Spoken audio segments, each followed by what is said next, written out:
Three South African teams made it over the line into the group stages. That will be Stellies in the CAF Confed Cup, I think. Yes, CAF Confederations Cup. I saw what use our single Champions League as a oh my goodness. Oh my qualification one, Nyana A1, and like don't know what this competition is called because oh my you need to be able to Chuck, I need you to behave yourself, brother. Like in the words of Haaland to Arteta, I need you to like stay humble. I need you to stay humble, bro. All right, okay. CAF Confederations Cup, that's Stellies in the group stages of that. Mamelodi Sundowns and Orlando Pirates in the group stages of the CAF Champions League. Jay, good all-round performance by the respective teams. But if we go into a particular manager's comments, Manqoba Mnqithi, he says of his charges who had fun when they were playing Mbabane Swallows. First leg, second leg, it was easy going, right? And for them, the real test really is in the group phase where there are harder teams to play at. He says if they fail to go all the way, if they don't win, the Champions League, it will be deemed as a failure. Is that a fair assessment of his team? If you think about Uguti, he's new in the game in terms of at being the head honcho. But Sundowns have had lots of cracks at it where they've been favorites in the actual tournament. Are these words true? And should he himself have said those words? So watching him make that comment, right, and the things that he said around that comment, so interesting because he sounds like one of the Sundowns fans. Because he mentioned once again the reason that he joined Sundowns was to win things, and won the championship, and also had the privilege of winning the Champions League. And Sundowns have won multiple league titles, and he says that that's great, but he's looking beyond that. He is looking at the Champions League. And it's a fair assessment because the guy who was sitting in his seat prior to him, Rulani, for all intents and purposes, the reason Sundowns let go of him was because he failed to win the Champions League. So if the mandate at Sundowns, not just from the fans, but from the board themselves, is that the person who is heading up this project, the head coach of Mamelodi Sundowns, this is your KPI. This is your chief KPI, that you win the Champions League, you deliver a second star.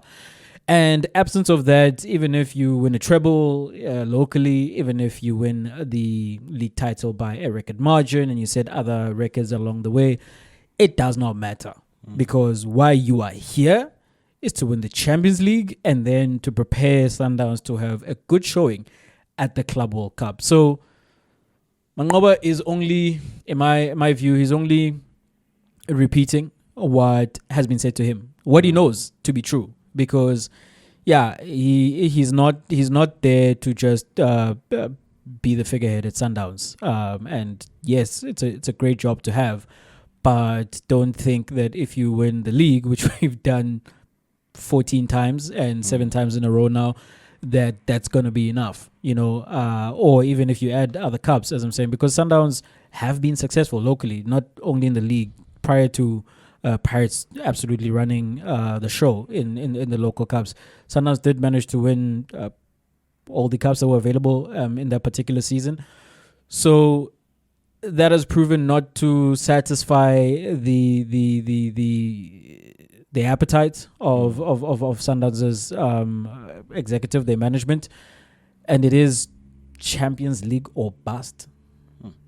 I think, as when I'm thinking about that comment now, it makes sense in terms of being there, done that, got the T-shirt, right? 7 times in a row. And when it comes to the league title, we've had domestic success. We've won this cup and that cup, and they're not really as shiny a trinket as they formerly were when we were chasing them, because we've had so much of them. We want that grand prize, which is the Champions League.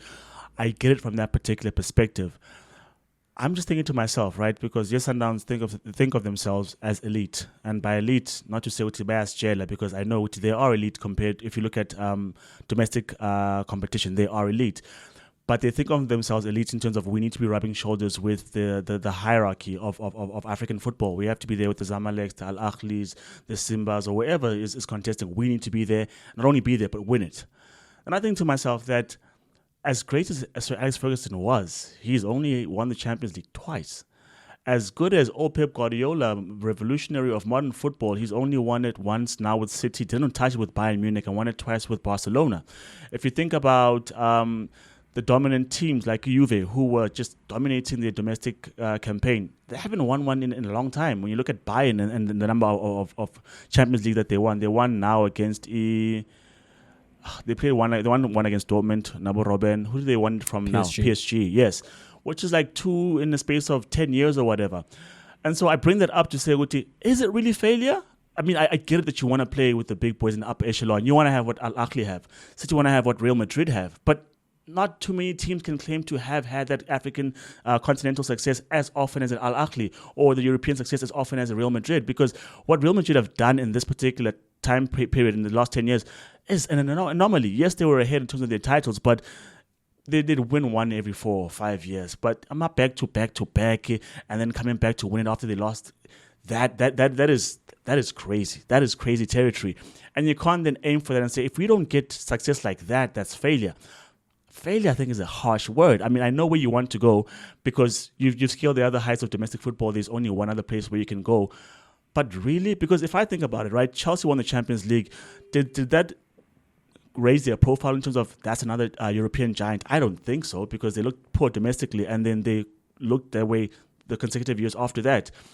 But what did happen for me was when Liverpool won the Champions League, is that they were looking like they were getting good, chasing Pep Guardiola. We had success domestically and they had success continentally, but that's also because they've got that European pedigree where you're like, okay, that's a proper powerhouse. So just getting to that thing, guy one, and you're basically, what I'm saying is that it doesn't cure suddenly the aura, which is now we're a big team. Sundowns are a big team by virtue of being as good as they are domestically and playing as often as they do in the Champions League, going deep. So I know it's a frustrating thing to go with that deep, that often, and oftentimes outplay the teams but not have the goals. I know it's a matter of we just need 1 game or 2 games away and then we get the second star. But failure, I don't know, man. I think he's setting himself up by saying those words. I wouldn't say that. I wouldn't tell other people that.